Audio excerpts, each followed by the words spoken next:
it doesn't have to be long, like just you can say whatever you feel like saying. So yeah. Okay, so yeah, I'll start. Firstly, for me, and this is really important because this is like one of the first times I'm properly opening up about this and I'm comfortable talking about it. It's obviously a lot of thought and a lot of, even therapy and stuff has allowed me to come to this point where I'm discussing it in this kind of way. And I want to be very, authentic about it and able to be able to articulate it in a way that I didn't before. And I think obviously that comes through a lot of time, and also thankfully I'm not in that situation anymore. But for me myself, yes, I have experienced abuse in multiple different forms.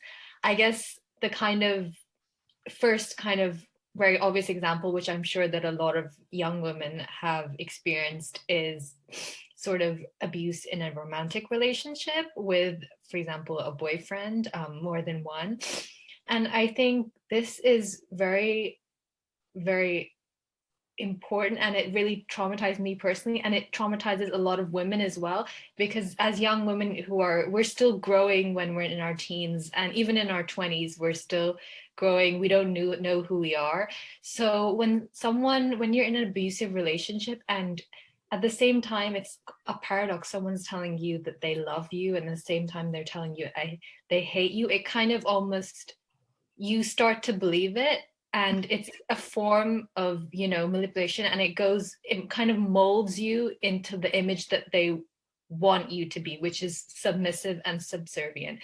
So I did have an abusive boyfriend, and that was very traumatic for me because basically I came from a kind of very repressed kind of background in Saudi Arabia where I grew up. Was this your first boyfriend? Yeah, so this was my first boyfriend when I was 18, and I'd never been with any guy before. And I just came from Saudi, where basically contact between men and women wasn't really allowed. And going from that into like going straight into a relationship with someone who said that they loved me, and it's kind of like, you're experiencing love for the first time, you're experiencing the highs, you're kind of seeing, the stuff which you'd see like in movies, in like Disney movies and romantic comedies. You're like, oh my God, this is happening to me now. So you start, you start falling for the guy. And then as a lot of abusive relationships, it starts off in very small details you might notice.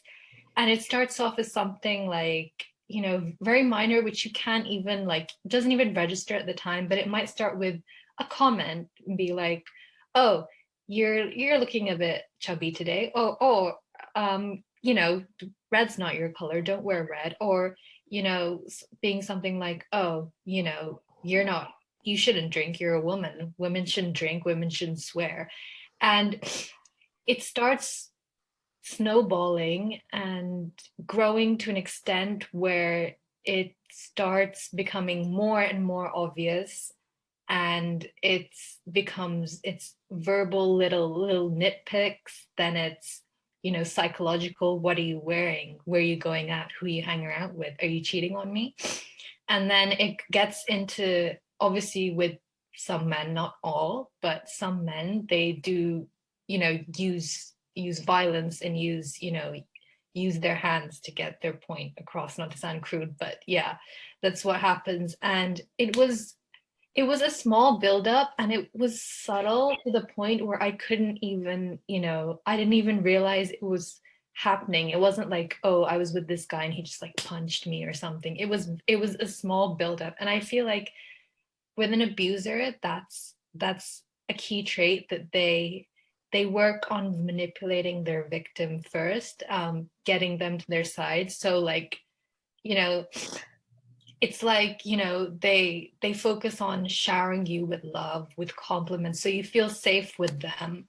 You feel like this person, you're familiar with this person. They place you in their life to an extent where you can't even imagine being without this person. So they establish a relationship of codependency, and you'd reach such a point where like, okay, this person might not be a nice guy or a nice partner to be with, but I can't imagine my life without him, because they're always there with you, they control you, they exert full influence on you. So it's so, as sick as it sounds, you'd prefer to stay with them and be abused rather than not have them in your life. Like, not having them in your life is the biggest fear. And yeah, so I experienced this. Wait, can you give me 1 sec? I need to blow my nose. Yeah, no worries. Sorry. Don't worry.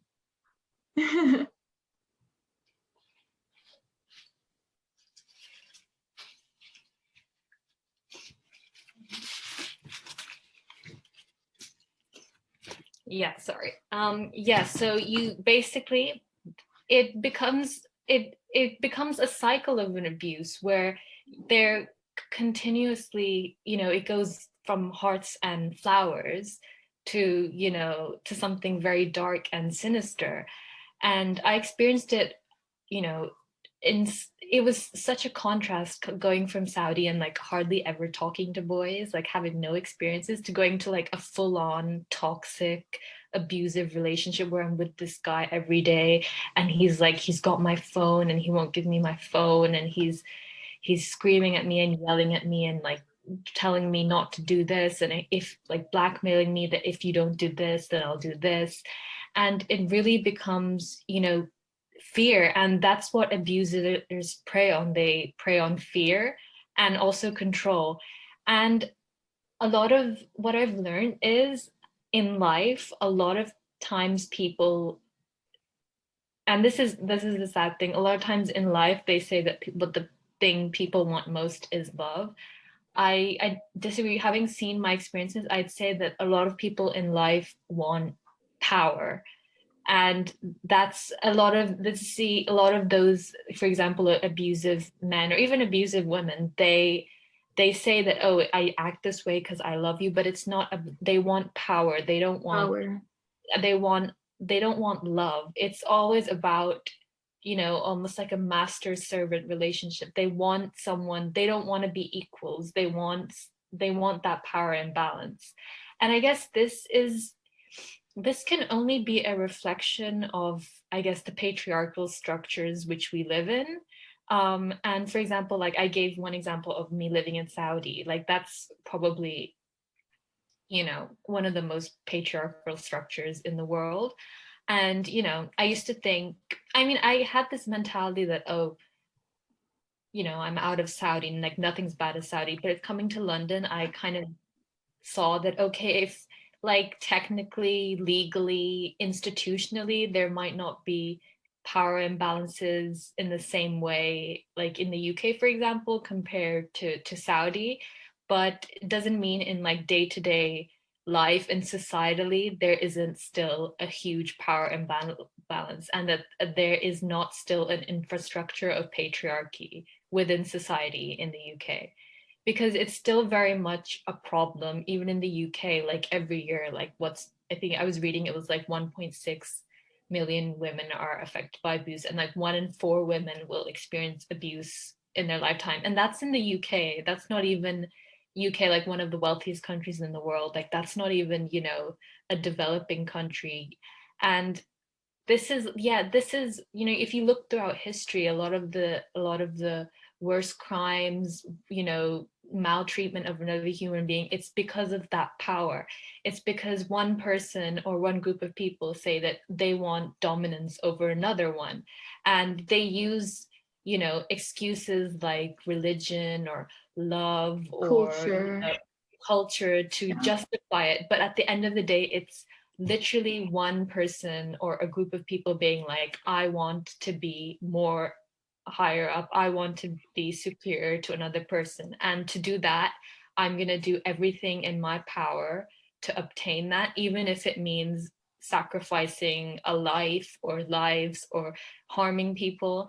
And I think you look back through all the crimes in history, it's all about power. And even today, all you know in the day to day, like, you know, a woman who gets slapped by her husband, you know, somewhere in London, that's basically it. It's about, you know, that man trying to get power over that woman and trying to like almost subdue her, like she's almost like an animal, like not even a human being. It's treating someone as less human than you are, kind of trying to tame them in their way, like whatever tame might mean. So yeah, so that's my sort of perspective on it. And you know, going through that you know, first relationship was extremely difficult to leave. I thankfully eventually did, because you know, some people, you know, reach a breaking point, and I'm lucky and I'm in a somewhat privileged position where like I, you know, I had friends, I had family to guide me. I went to a good university. I was in a privileged position, so I could escape. Whereas there's lots of women who do not have that same, you know, that same privilege and the same resources to them that that I I had. And then moving on, like another relationship I had, and it took me a while to realize it because it was such a different kind of abuse. But looking back all these years later, it was also, you know, an abusive relationship. And that was basically an emotionally and a psychologically and verbally abusive relationship. So the guy never, you know, raised his hand towards me. He never hurt me physically, but it would be all psychological manipulation that, oh, I'm better than you, I'm superior to you, you won't get anyone, that kind of stuff. So, and then it was, you know, it manipulated me to an extent that I started believing him, that, you know, there's this guy I love, and like, why would he lie to me? Like, what reason would he have to lie to me? He loves me. So the only thing, you know, only thing, it's true, it's all true what he's saying. So that was also an incredibly abusive relationship, but it was non-physical, it was verbal, it was psychological. And I feel like this is also a topic which isn't talked about enough, because if you think abuse, a lot of the time the first thing that comes into your head is like, you know, something like, you know, awful, which is really awful, like rape or like being hit or like, you know, bruises or whatever. But abuse is, you know, such a broad term, it's such a broad concept that it manifests itself in so many different horrible ways. And I feel like a good thing now is that it's being talked about more, and stuff like gaslighting, for example, like gaslighting wasn't even a term before. And now, you know, a lot of women are looking back, you know, on relationships they had, and they're like, yeah, I was actually gaslighted by this guy. And I can look back too. And, you know, there's more awareness about, you know, abuse in the different forms, and how other how a lot of women, they didn't think at the time that they were in an abusive relationship, but it turns out that they, you know, they were in an abusive relationship. So yeah, and I really feel that verbal and psychological and emotional abuse needs to still be talked about more. And women and men as well, because a lot of men are victims too.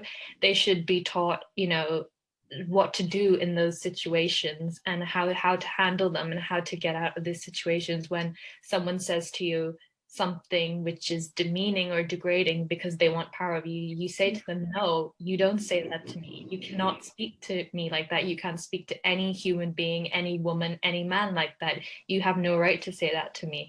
And I feel like there should be more of an awareness, and, you know, keep carrying on the discussion about abuse, and abuse in all its forms, because abuse is so much more than just, you know, hitting someone. Yeah.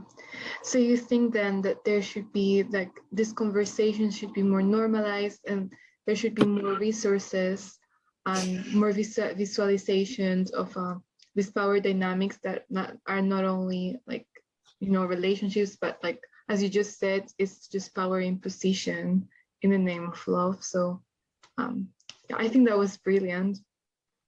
Yeah. So Yeah. Yeah, and just on that note, I'd just like to mention like these like kind of stuff, like literature and books which I read, which kind of inspired me and really opened my eyes up to kind of speak about my abuse and kind of confront and kind of accept the abuse that I've been going through. So like there's this one book, I don't know if you heard about it. It's called Know My Name by Chanel Miller. Um, and it's an amazing book. It's a memoir. It's basically this girl in the US who a few years ago was raped unconscious behind a dumpster. And her rapist ended up only getting 3 months in jail. And then he was let out, and he was a privileged white man, and she was an ethnic woman of color.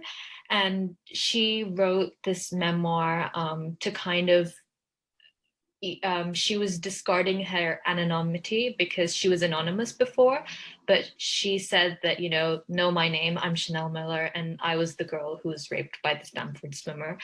And she these are ideas which come into her book that abuse is often people try and humanize the abuser as well, like her um her rapist defense team in the team, they really try in the book, they really try to humanize the abuser to try and make it seem that okay, he raped a girl, it was only 30 minutes, he didn't mean it, he's a good kid, he comes from a good family, he's never had any criminal charges against him before, he's a great guy, he's got a promising future.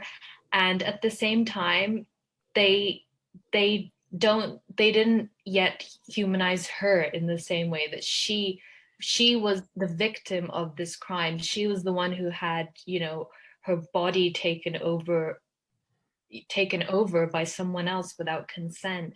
And she was painted out to be this promiscuous kind of girl who was like, oh, why did she get drunk then, like girls shouldn't get drunk.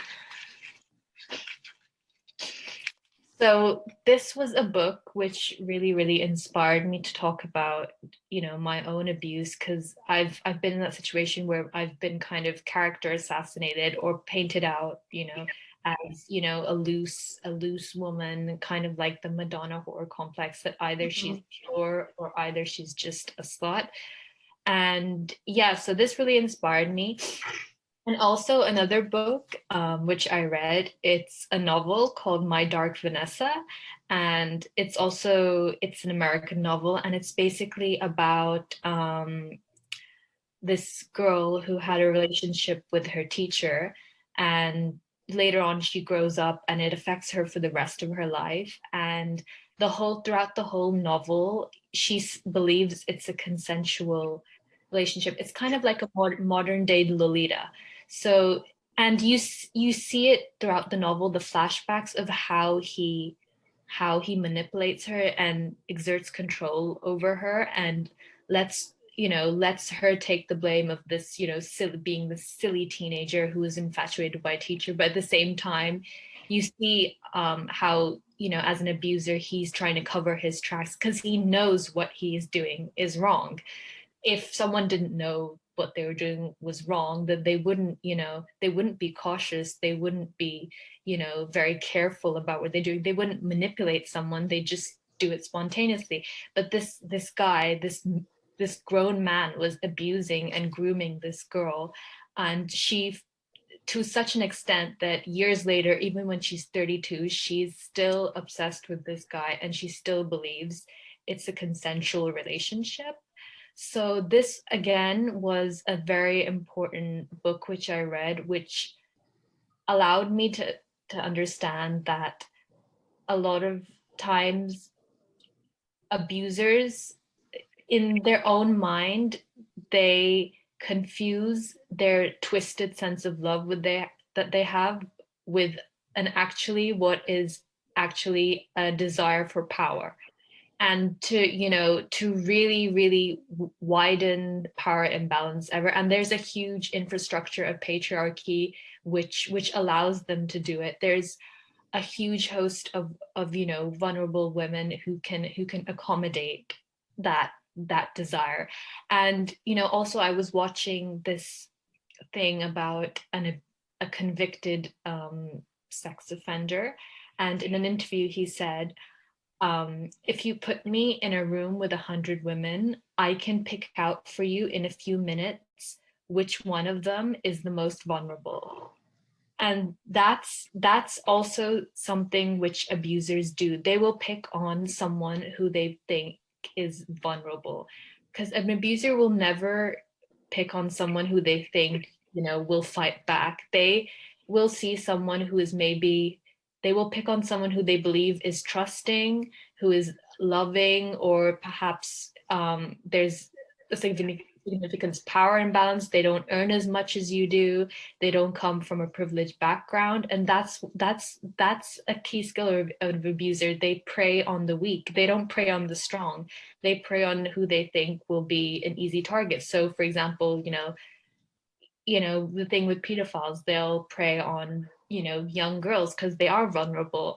And also a lot of the time, in my case as well, like my abuser, he knew that I didn't have a relationship before and I didn't have experience. So it's kind of like I was vulnerable in that sense, that I was very kind of naive and trusting of him. And this is something which I think also needs to be talked about for women to, women really need to be drilled. It needs to be drilled into them that we are, in fact, we're not vulnerable. None of us are vulnerable. We need to speak up, and we need to say, no, this isn't right. Because if we don't do that, then someone will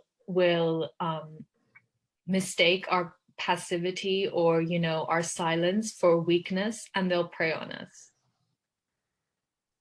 Yeah, that was brilliant. So I think I'm gonna stop recording. Do you have anything else to say? No, that's all. So I'm gonna stop recording, and then I'm just gonna talk with you. Wait. Save. Okay. I stop recording.